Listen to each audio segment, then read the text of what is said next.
Did the workers leave?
Sorry.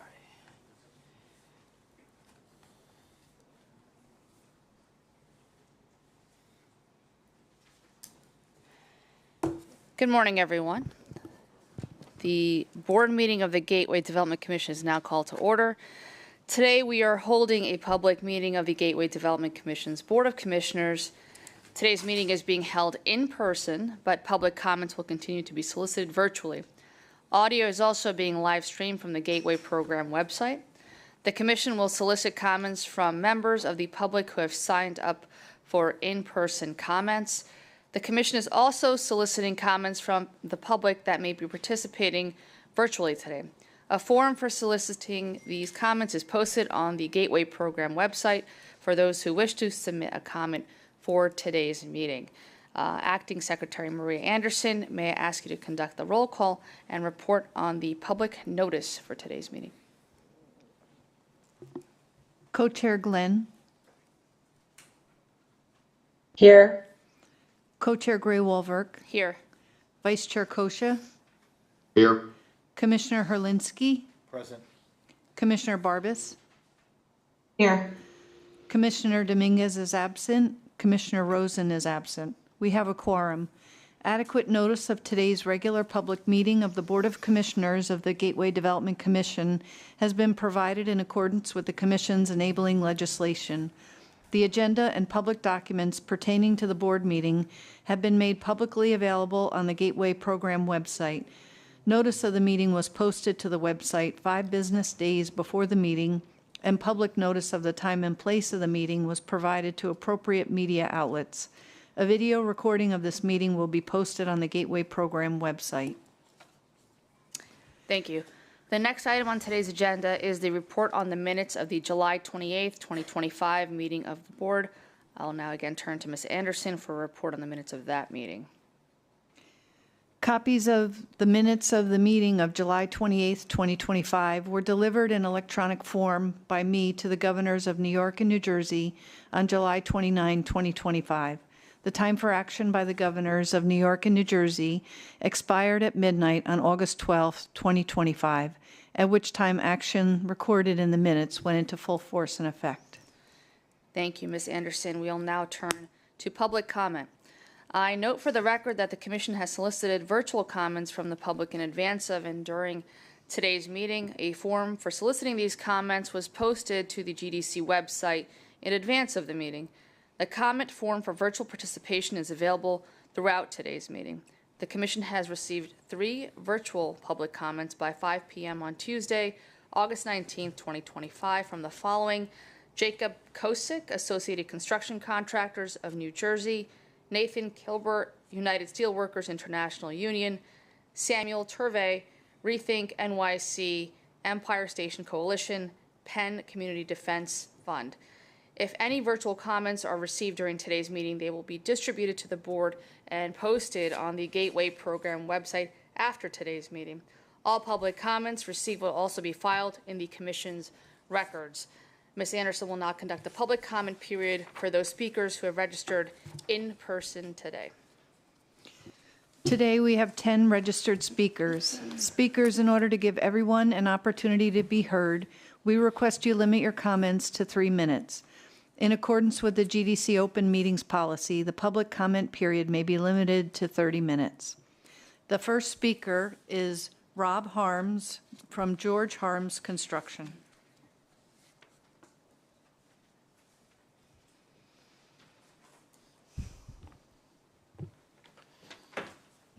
Good morning, Commissioners. My name is Rob Harms, and I am Chief Executive Officer of George Harms Construction.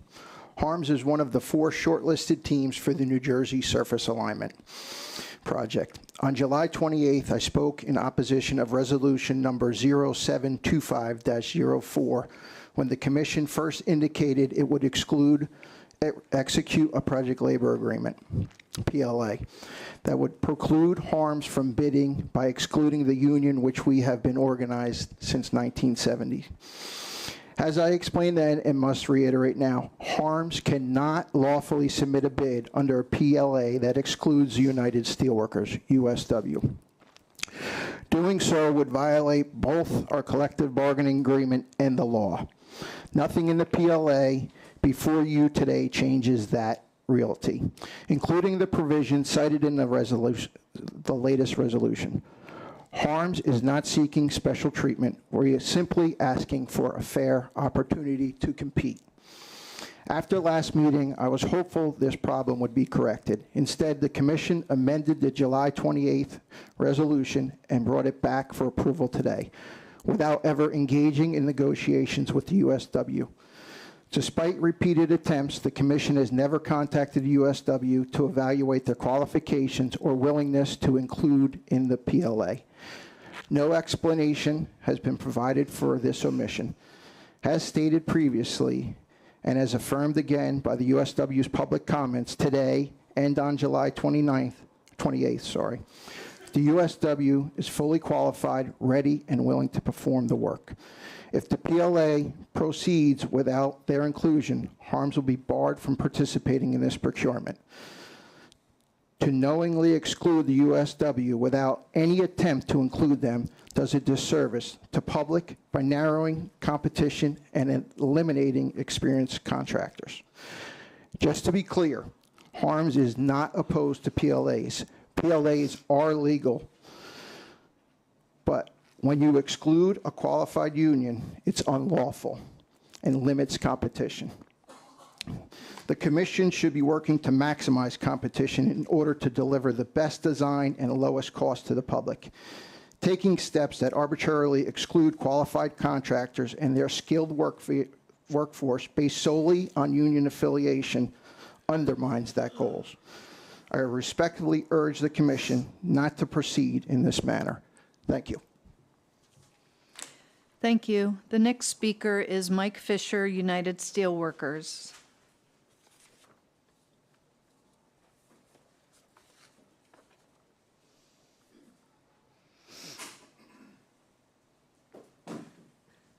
Good morning. My name is the Reverend Michael L. Fisher.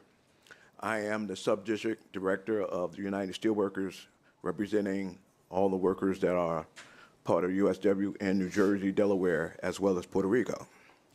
We have had the opportunity where down through the years, we have had the ability to join in with the building trades and being able to do construction work. We have had the opportunity where we find ourselves in a position where we're not opposed to PLAs. We just want a seat at the table.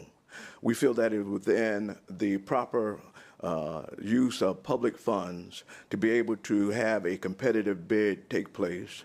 And with the steelworkers being excluded, appears to be arbitrary in that they are approved contractors in all cities and all municipalities. We would urge that you consider the letters that have been sent in to the commission, and we ask that you just find an opportunity to include the steelworkers. Thank you very much. Thank you. The next speaker is John Wade from Iron Workers Local 11.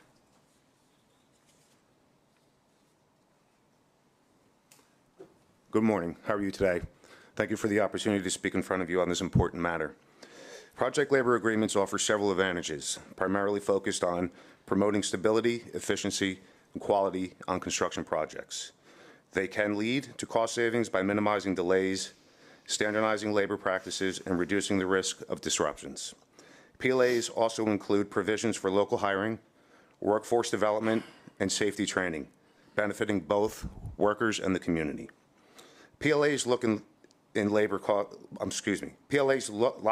costs up front, minimizing the risk of unexpected expenses due to strikes, lockouts, or other labor relations.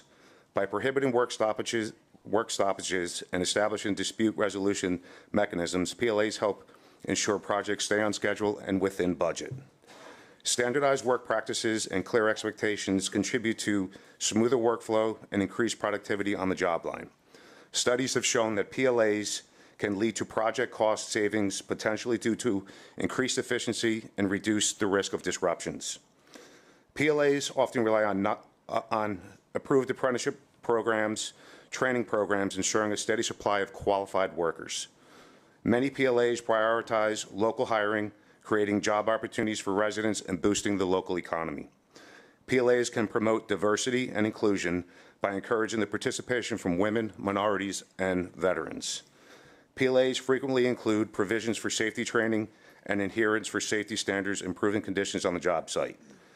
PLAs help prevent labor disputes by establishing clear rules and procedures for resolving conflicts.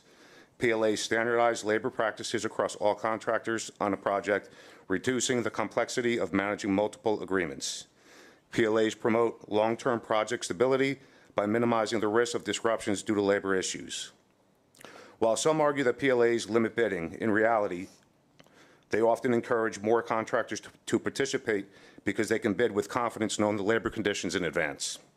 PLAs can help foster positive relationships between project owners, contractors, and the local community.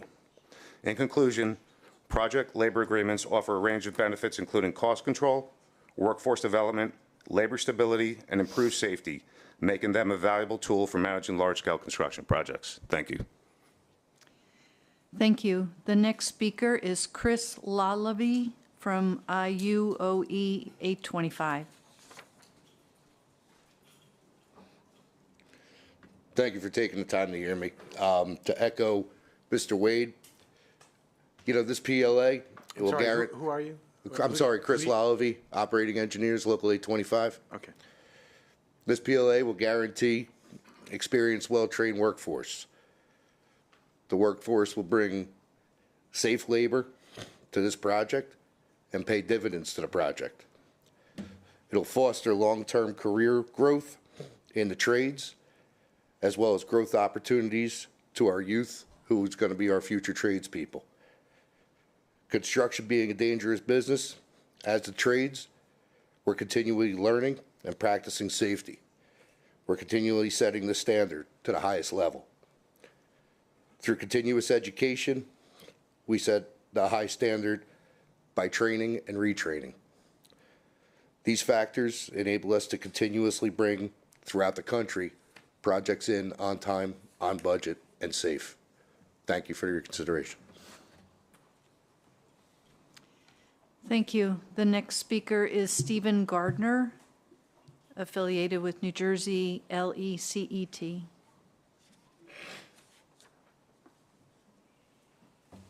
Good morning. I'm Stephen Gardner. I'm the Director of the New Jersey Laborers Employers Cooperation and Education Trust.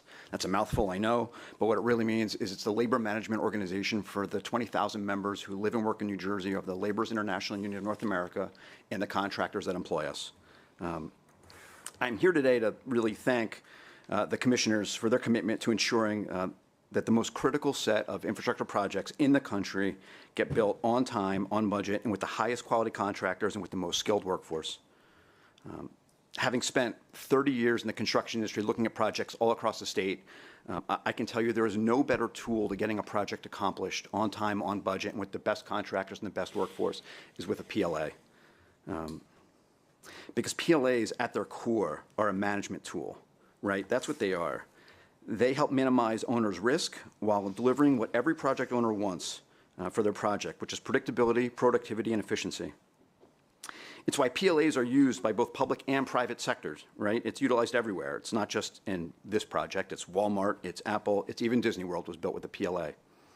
And while in New Jersey, we commonly associate PLAs with large-scale building projects, they've been highly effective in infrastructure projects. One need only look just to our south a little bit, right, to another bi-state agency, the Delaware River Joint Toll Bridge Commission, that completed a $400 million Scudder's Falls Bridge replacement just a few years ago under a PLA successfully. If you want to look a little bit further west, there's a new bridge that was just done about 5 years ago to go over the Hoover Dam. It is an engineering and construction marvel, also done under a PLA. We know, by the way, from almost 100 years of construction, right, going back to the Hoover Dam, that PLAs have been an effective tool, and maybe the most effective tool. And they are most effective on the most complex projects anywhere, right? So it would be hard for me to imagine a project less suited, or more suited, excuse me, more suited for PLA than the projects before you today. There's no better tool that you have at your disposal. And I would urge you to move forward today to keep this project moving and keep it on time and on schedule. We need to take action. We ask you to move today. Thank you. Thank you. The next speaker is Robert Fawcett, affiliated with Labor Eastern Region.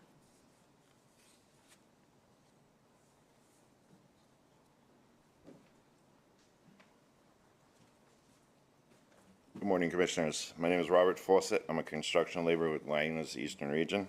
I have close to 25 years' experience in the industry. I come here to speak to you today about the support of the PLA on the GDC's Hudson Tunnel projects. I should point out that over the course of my career, I have worked on just about every imaginable kind of project.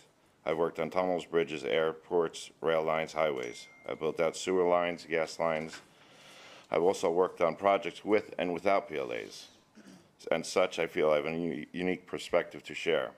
On projects like this one, you are to undertake work is complex and requires the use of many skilled trades. A PLA just makes things better with the coordination of pre-planning and shared agreements that come with PLA.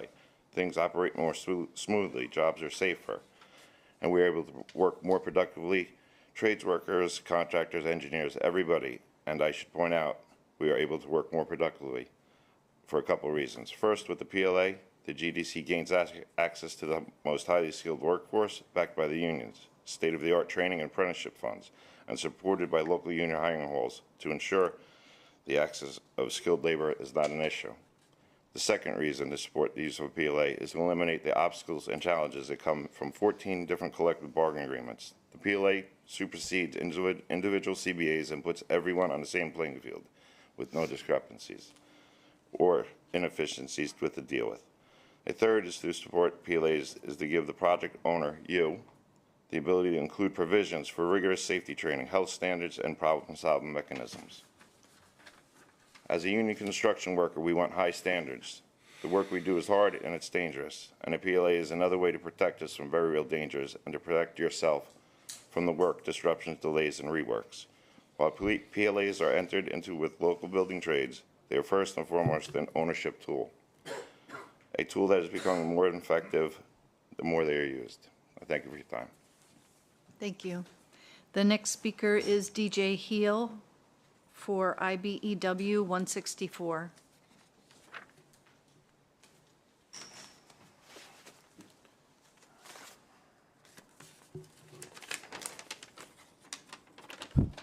Good morning. I'd like to thank the Gateway Commission for all the diligent work and for letting me speak today. My name is DJ Heel. I'm an officer with the Hudson County Building Trades and a business agent with IBEW Local 164. IBEW Local 164 has over 2,600 members. We pride ourselves in being one of the best trained electrical workforces in New Jersey. IBEW Local 164 has invested in a state-of-the-art facility with instructors teaching day and night classes to ensure we are supplying our electrical contractors with the best trained workers. Weekly classes include OSHA 30, first aid, electrical code calculations, AC and DC electrical theory, NFPA 70E, lockout tagout safety, HAZWOPER, confined space awareness and operations, conduit fabrications, fiber optics, and medium voltage splicings, just to name a few. In addition to all our training, we feel it's important to have a drug-free workforce and have instituted a drug testing program. We know it's important to show up every day and work safely. It is as important for every worker to make it home safe to their family and loved ones. The Hudson Tunnel Project is creating new opportunities and for workers and businesses across the region. A project labor agreement will promote stability, quality, and cost effectiveness. A project labor agreement also contributes to timely completion, provisions for training and apprenticeship programs, ensuring a skilled and qualified workforce on this project. In closing, the Hudson County Building Trades and IBEW Local 164 are proud to be part of delivering the new tunnel to our region's riders and efficiency and safety and as safely as possible. Best regards, DJ Heel. Thank you. Thank you. The next speaker is Ray Heineman for the Hudson County Building Trades Council.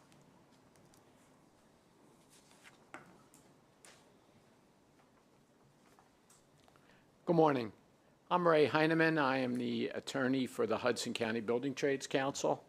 The council is comprised of the local unions affiliated with 15 international building trades unions. The 21 affiliates operate locally. They represent over 3,000 residents of Hudson County and thousands of skilled trades workers throughout northern New Jersey. And they also have access to approximately 150,000 skilled trades employees throughout the state to further projects. The Hudson County Building Trade supports the Gateway Development Commission's discretion to use a project labor agreement on its Gateway Tunnel projects. So the speakers have alluded to PLAs. So simply put, they're a pre-hire construction agreement that establishes terms and conditions of employment for an entire project. But let's be clear on some things. The terms of the PLA apply to all contractors, but it doesn't exclude contractors. It's open to all contractors. George Harms is welcome to bid on a project, as are any other contractors, regardless of signatory status. The PLA has provisions specifically tailored to specific projects as needed. One of the benefits of the PLA is its dispute resolution mechanism. It prohibits strikes and provides a simple, expedient method to resolve disputes. This is particularly important when there are non-signatory contractors available who may not understand or follow trade union guidelines on jurisdiction. The PLA also does not exclude the contractor's own workforce. This PLA allows 12%, the core workforce of a contractor, to be employed under the terms. In addition, it does not require anyone to join a building trades union that's affiliated. These PLAs have been used successfully across the state, same format. I'd point out to the dozens of bridges crossing the Delaware by the DRPA. Most recently, a $5 billion project to rebuild Terminal A at the Newark Airport. Put briefly,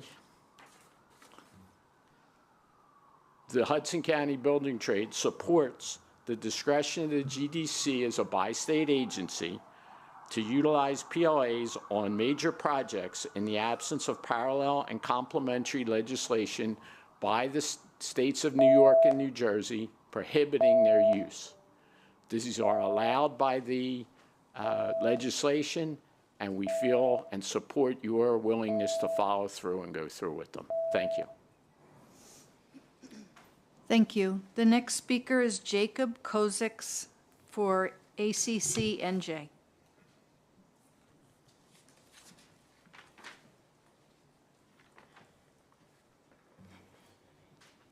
Good morning, co-chairs, vice chair, and commissioners. Thank you for the opportunity to speak before you today. My name is Jacob Kosis, and I'm the Labor Relations Director for the Associated Construction Contractors of New Jersey. On behalf of our members and the thousands of union craft workers they employ, we offer our strong support of the Commission's utilization of project labor agreements on all stages of the Hudson Tunnel moving forward.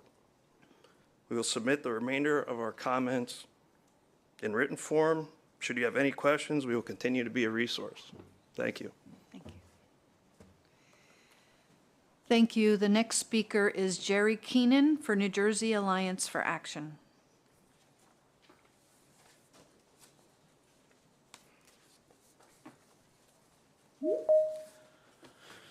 Good morning. My name is Jerry Keenan. I'm the president of the New Jersey Alliance for Action. Briefly, the Alliance for Action was founded 51 years ago as a nonpartisan and Amy Rosen is now joining. as a nonpartisan and nonprofit association representing thousands of business, labor, utility, healthcare, government, and other organizations. Our mission is to improve New Jersey's economy by promoting environmentally friendly capital construction and infrastructure investment. I want to say congratulations to the GDC for bringing in Jim Starace as the Chief of Project Delivery. The Alliance for Action has a long-term relationship with Jim, and I know he's going to be doing a terrific job in leading this project forward. Obviously, there is indeed important work ahead, and we're here to continue to support the most important infrastructure project in the nation. We're real glad to be welcoming Jim to speak at our New Jersey Transportation Conference, which is coming up in a couple of months. All around us, we see the impact Gateway is having both on the tunnel preparation and all the associated projects. Riding recently on the New Jersey Transit train to Penn Station, it was great to see the Portal North Bridge roaring to its completion and work now moving forward on the track itself. The Alliance for Action has been a strident supporter of Gateway for a long time, and the need for this new rail passage and related infrastructure is no more obvious than it is today. It certainly needs to be moving forward. And as we understand it, there are more than 20,000 workers employed because of the Gateway construction right now. That number is going to increase to 95,000 workers. These are good paying jobs, and in turn will spin off additional jobs. More importantly, the Gateway is going to provide permanent economic growth. That's been documented in many reports. Transportation access is the key to our future economic success, and Gateway is going to give us that success well into the 22nd century. It's a pleasure working with all of you, and we're looking forward to continuing that effort. Thanks for the time today. Thank you. There are no more speakers. And for the record, Commissioner Rosen joined. Welcome, Commissioner Rosen. Yes, welcome. Thank you, Ms. Anderson. We will now turn to the GDC staff for an update on the Gateway program. Thanks, Tom.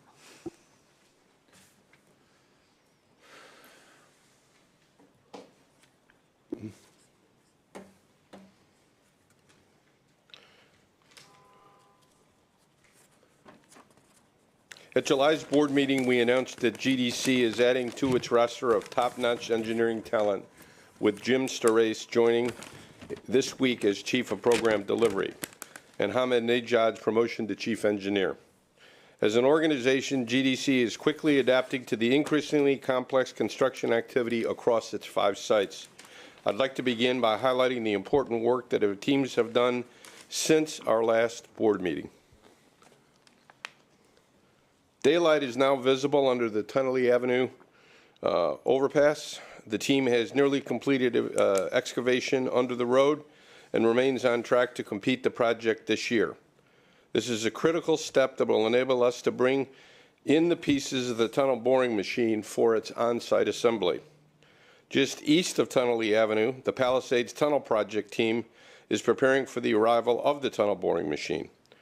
At the same time, the team is building the access shaft that will be used to remove the machines when the section of the tunnel boring is complete. We are installing a noise barrier at the shaft site to absorb construction sounds. Moving across the river, we come to the Hudson River Ground Stabilization Project. Relocation of the mobile wall within the cofferdam is nearing completion, enabling the team to access a new section in the riverbed. In Manhattan, the HYCC 3 team is wrapping up construction there. Tunnel boring machine. This is an interesting part of the presentation for those of you that haven't been able to see a tunnel boring machine. We are rapidly approaching the start of tunnel boring for the Hudson Tunnel Project. With this major milestone on the horizon, I would like to use today's progress update to explain how these massive, complex machines work in building a tube tunnel and the process that will lead up to the start of the tunnel boring next year. Looking ahead, I am proud to say that both TBMs will be manufactured in November, and we are on track to begin tunnel boring in 2026. The first machine is now 83% complete, and the second machine, which will be offset by 200 feet, is 73% complete. These are massive machines, as you can see here, the characterization of the people standing next to them, because you don't get a feel for the size unless you actually stand next to one. The first of the two TBMs will be ready for launch by next summer, and the second will begin boring soon thereafter. We are using single shield tunnel boring machines for the first mile of tunnel boring. This means the front of the TBM is a single continuous cylinder. This is the most efficient use of TBMs for boring through dry, hard rock conditions, like the rock underneath the Palisades, where the New Jersey section of the tunnel will be built. We will use two TBMs that are optimized by digging through a variety of conditions that we'll encounter under the Hudson River to dig that portion of the tunnel. These machines are massive and extremely complicated. The Palisades cutter head is more than 28 feet in diameter, and each machine is longer than a football field, and they weigh more than 1,600 tons. The size of the TBMs mean that they can build quickly. On days when the TBMs mining is underway, roughly 30 feet of tunnel will be built. At this rate, it will take about a year to complete both tubes in the Palisades. TBMs are an all-in-one tunnel building machine. At the front of the machine, the cutter head breaks up the rock and earth into chips. These chips are then collected in buckets at the cutter head, where they will slide down chutes in the muck ring, which funnels them into a conveyor belt for removal to the rear of the tunnel boring machine. As the tunnel boring machine advances, it installs new tunnel liner behind it in rings, and the section of the tunnel that these two tunnel boring machines are building will be made up of roughly 1,700 rings. Once the tunnel liner is installed, the TBM moves forward by pushing off the edge of the existing liner that was put in place using hydraulic thrust cylinders.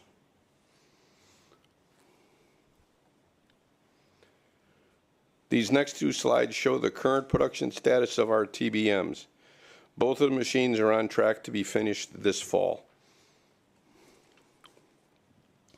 Once factory production is finished, the machines will be tested and accepted locally at the site where they're being built, and they won't be shipped until they've successfully completed those tests. They will be assembled at the launch points in North Bergen at the Tunnel Lee Avenue site.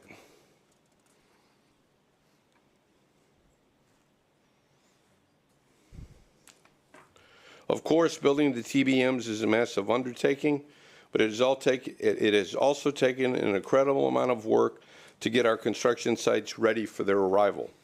For the past 2 years, we have worked to build the bridge under Tunnelly Avenue that will enable the TBMs to be put in place for assembly. Teams are working to prepare the launch point for the TBMs, digging a massive pit where they will be assembled in place when they arrive. A mile away in Weehawken, which is the other side of the Palisades, work is already in progress to build the access shaft that will be used to remove the tunnel machines once they go through the Palisades tunnel portion of the project. The size of the shaft reinforces how large the TBMs are. It's roughly 130 feet across, and it's almost as long as an Olympic swimming pool.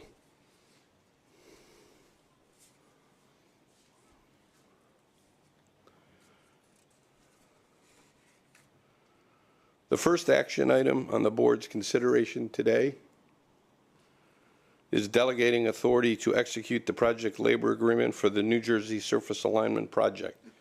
Project labor agreements, as we've heard already from some of the speakers, are pre-hire collective bargaining agreements that create consistent, predictable rules for the terms and conditions of employment. We have PLAs on our contract packages and are supported by relevant legal required feasibility reviews. And we anticipate continuing to utilize them going forward throughout all aspects of construction. PLAs benefit workers and enable GDC to build efficiently by ensuring contractors have access to experienced, well-trained pool of workers who can quickly mobilize. The PLA for the New Jersey Surface Alignment Project establishes standardized work and pay rules, formalizes the process for unions to refer employees to work on the project, and creates a standardized procedure for resolving disputes to avoid work stoppages and inter-union jurisdictional disputes. All contractors and subcontractors who work on the project must comply with the PLA. Contrary to some of the public comments received, it is our understanding that the shortlisted bidder in question works with one of the signatories to the PLA, Laborers Local 472. The PLA also permits any workforce outside of the signatories to, in fact, assent to the PLA. As always, GDC is grateful for and responsive to the public input. I want to assure the board that in the industry that we have confirmed that any of our shortlisted bidders can work on the project as long as they comply fully with the PLA. Quite simply, PLAs help us all, bidders, workers, and GDC, to keep this incredibly important project on schedule, budget, and time. Thank you, Mr. Prendergast. We will now turn to the first action item for the board's consideration, which, of course, Tom just explained. And I'm confident that the Package 3 bidders have equal access to work on the project, and that assent to this PLA will keep the Hudson Tunnel project on track. The board appreciates your confirmation that the terms of the PLA are fair and will benefit the Hudson Tunnel project as negotiated. Do any of the commissioners wish to comment? Is there a motion from a commissioner to consider this resolution? I'll make the motion to authorize Mr. Pendergrast to execute the PLA. Is there a second, please?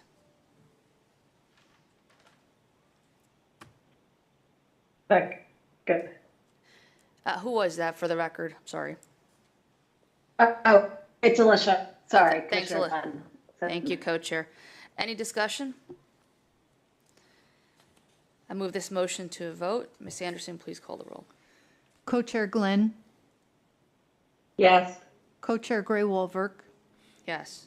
Vice Chair Kosha, Yes.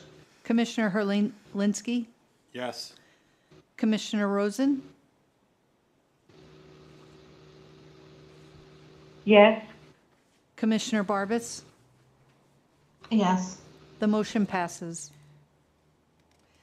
Prior to the next action item, I will note for the record that Chief Executive Officer Thomas Prendergast has recused himself from all matters involving contract GDC 25029OP for engineer of record services and engineering services during construction to support the Hudson Tunnel project. Mr. McCoy will present the next action item. Good morning, Commissioners. This item today is to approve the selection of the Gateway Trans-Hudson Partnership Engineering, or GTHPE, a joint venture of WSP, AECOM, and STV as the engineer of record and the provider of engineering services during construction for the Hudson Tunnel project. The scope of work includes the design of the HTP packages currently at various stages of design completion, design services required for remaining construction, and engineering support during construction services for all contracts in the construction phase and future construction phase packages. The procurement is a Brooks Method RFP and will be eligible for federal reimbursement. The term of the contract will be 10 years with 3 one-year option periods at GDC's discretion. There is a DBE goal of 11%. And finally, the request is to approve for a not to exceed amount of $369,291,544 for the initial term plus the 3 option years. Thank you, Mr. McCoy. Do any of the commissioners wish to comment? Is there a motion from a commissioner to consider this resolution? I'll make the motion to approve. Thank you, Victor. Is there a second? I'll second it. I think that was Tony and Alicia together. Is there any discussion? Move this motion to a vote. Ms. Anderson, please call the roll. Co-Chair Glenn.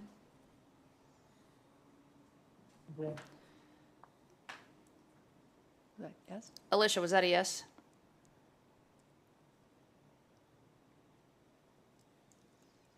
Co-chair, was that a yes? That was me, Amy, who seconded, by the way. I know we're at roll call. Thanks, Okay. Amy. Okay. Co-Chair Glenn. Can she hear?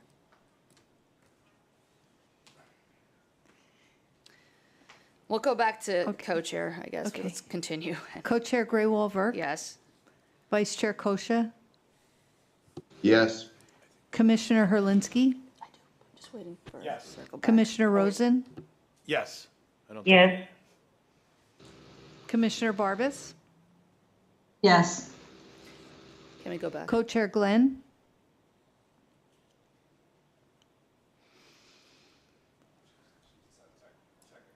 She's having Okay. technical issues. 1 sec.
Sure, okay.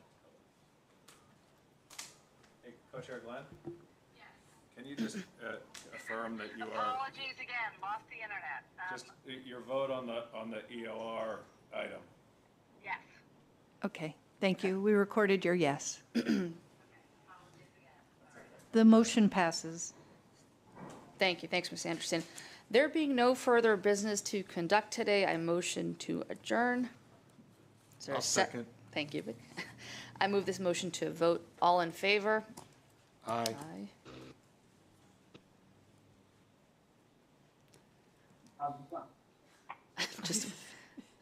Don't all say it at once. I know.